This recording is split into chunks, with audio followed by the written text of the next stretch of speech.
Bonjour à toutes et à tous. Joyeuse Saint-Valentin pour ceux qui vont fêter. En France, ici, c'est surtout une fête des amoureux, mais au Canada, c'est une fête pour toutes les formes d'amour, l'amitié, l'amour vers les parents, vers les enfants, l'amour amoureux, passionnel, tout ça aussi. Mais en tout cas, pour la fête, j'ai fait des gummies à framboise.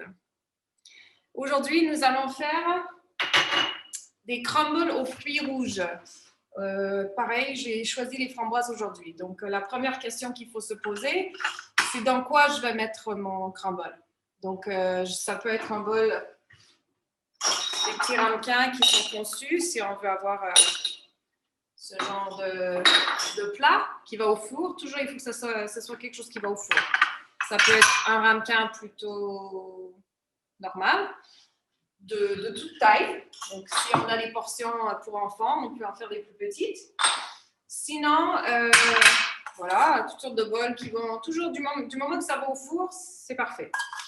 Donc, imaginez la portion que vous voulez donner en dessert. C'est un dessert qui n'est pas très sucré. Les fruits rouges ont une petite quantité de sucre et beaucoup de vitamines. Donc, c'est un fruit qui est comparativement très dense en nutriments, car il n'y a pas beaucoup de sucre pour ce que c'est en vitamines. Moi, je vais utiliser les 4 plats comme ça pour mon dessert ce soir. Donc, pour commencer, je vais vous donner 3 variantes. Je vais vous donner une version sans gluten, une version paléo et une version AIP. Comme ça, vous pouvez choisir ce dont vous avez besoin. Dans une version, grosso modo, nous allons mettre 100 g de farine, 100 g d'amidon et 120 g d'huile de coco. Encore une fois, vous pourriez varier. Qu'est-ce que vous pourriez mettre? Du beurre, si vous n'avez pas d'allergie au laitage, du beurre, ça pourrait le faire. Et puis, un petit peu de sucre. Moi, je vais mettre 3 cuillères à soupe de sirop d'érable pour sucrer la partie pâte de mon crumble. En dessous, je mets les baies surgelées. Vous pouvez, là, j'ai choisi que des framboises. Vous pourriez aussi bien choisir des fruits rouges mélangés, myrtille, cassis, tout ça. Et je mets aucun sucre rajouté. Donc, c'est que les sucres des fruits qui viennent se rajouter au dessert. Alors, démarrons. Pour la version sans gluten, vous pourriez mélanger 2 farines. Je parle de farine de riz et farine de sarrasin. Sorgho, farine de sorgho. Le sorgho, c'est une sorte de millet sans gluten qui a une petite douceur qui se marie bien à ce genre de produit. Quoi d'autre?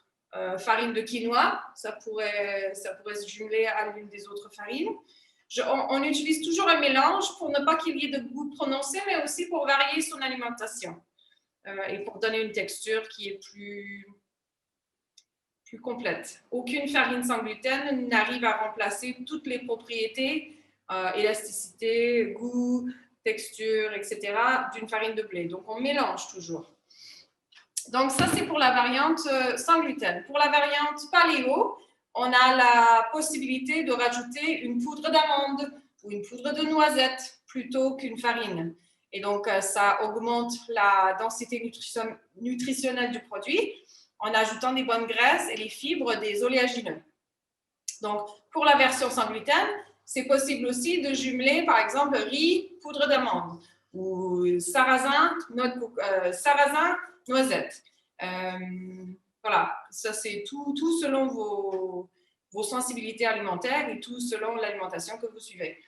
Pour la version AIP, qui est plus rare, mais donc voilà, ça me fait plaisir de partager ça avec vous parce que c'est plus recherché peut-être pour les gens il y a beaucoup plus de gens qui mangent sans gluten, il y a beaucoup moins de gens qui mangent AIP, et lorsqu'on mange AIP, on est souvent à la recherche d'une petite idée simple qui nous donne un dessert qui est tout de même conforme à l'alimentation.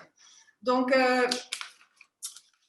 la farine de souchet. Donc, le souchet, ce sont des petites racines des tiger nuts. Et on peut les manger entiers, on peut les manger dans un muesli, comme des noix, mais en fait, ce n'est pas des noix, c'est des racines. Et une fois broyées, mais ça nous donne une farine de souchet. Donc, moi, je vais prendre la farine de souchet. Je vais en prendre 100 grammes.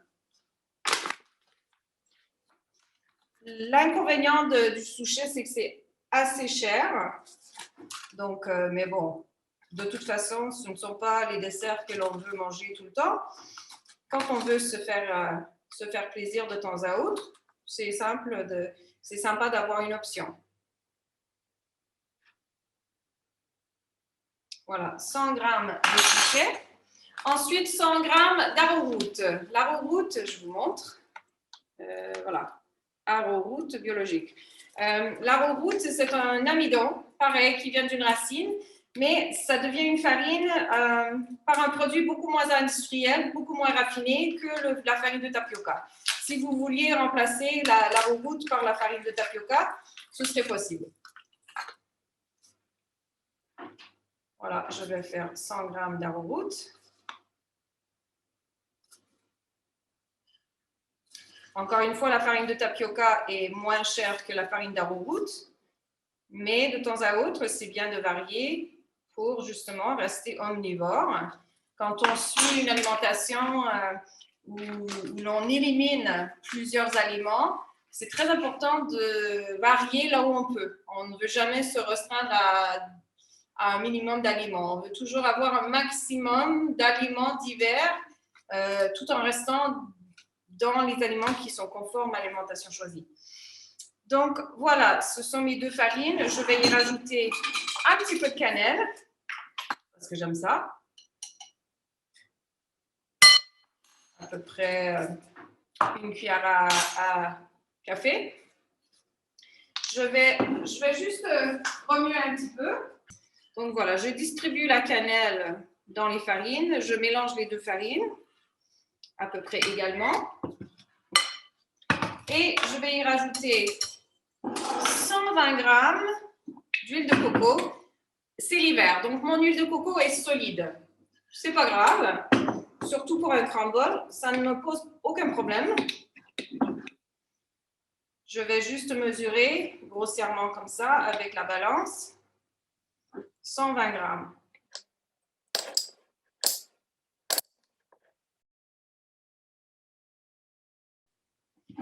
Parfait. Donc avec ça, je vais maintenant utiliser mes doigts. Je me mets là pour que vous puissiez voir.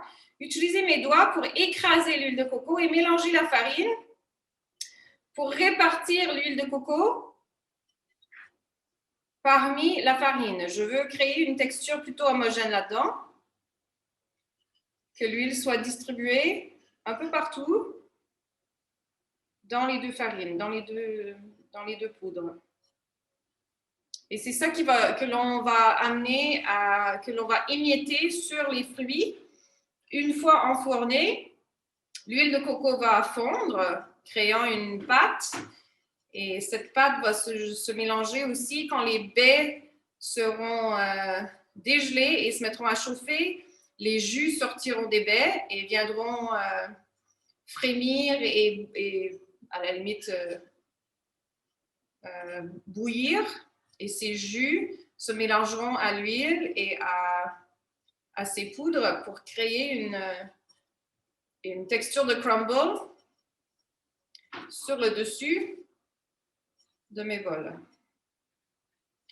Donc, je travaille petit à petit mon huile pour le distribuer dans ma farine. Voilà. Et une fois qu'il n'y a plus de gros morceaux d'huile de coco, une fois que tout est un peu rapetissé et mis en miettes avec les farines, alors je mélange un petit peu plus jusqu'au fond pour qu'il y ait une texture de miettes là, un peu homogène.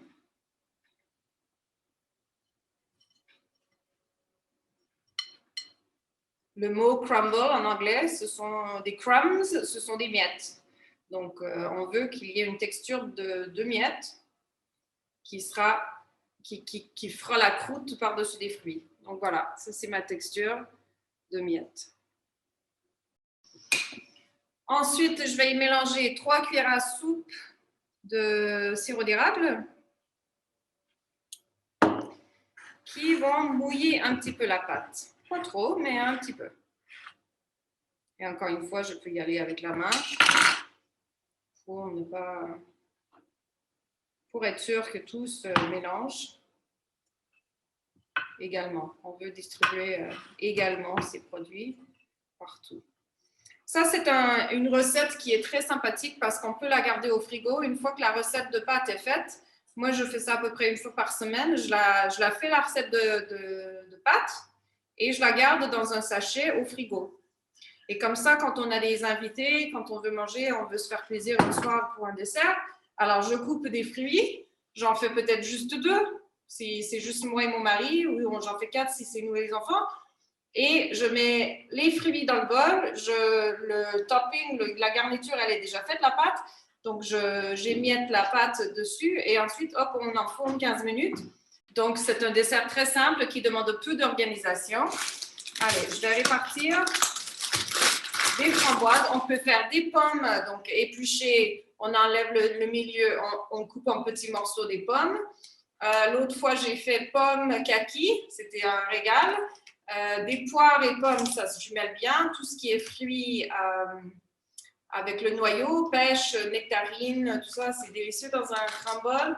Les fruits rouges surgelés, donc tout l'hiver, on peut avoir ce dessert-là grâce aux produits surgelés. Myrtilles, framboises. Alors, rappelez-vous que les fruits surgelés prennent plus de place que les fruits non surgelés. Donc, je les remplis au ras le bol parce que une fois dégelé, la quantité va diminuer, ou le volume en tout cas va diminuer et quand ce sera cuit, ça prendra seulement la moitié du bol. Donc, ça paraît un petit peu moins volumineux quand on sort du four et que le bol est rempli seulement à moitié. Donc voilà, je mets beaucoup de framboises d'apparence, mais en fait, quand ils seront ramollis, dégelés, ça prendra moins de place. Et ensuite, j'émiette sur le dessus, simplement, le crumble, la pâte.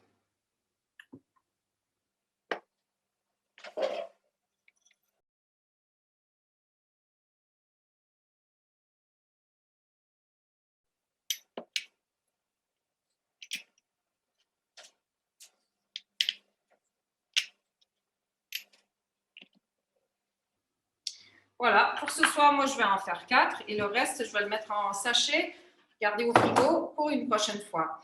Donc, quand viendra le moment du repas, je vais simplement enfourner, lorsque nous entamons le plat principal, je vais enfourner mon dessert, je vais laisser 8 à 10 minutes à 200 degrés Celsius et je vais attendre que je vois les jus remonter à la surface et peut-être bouillir sur les alentours.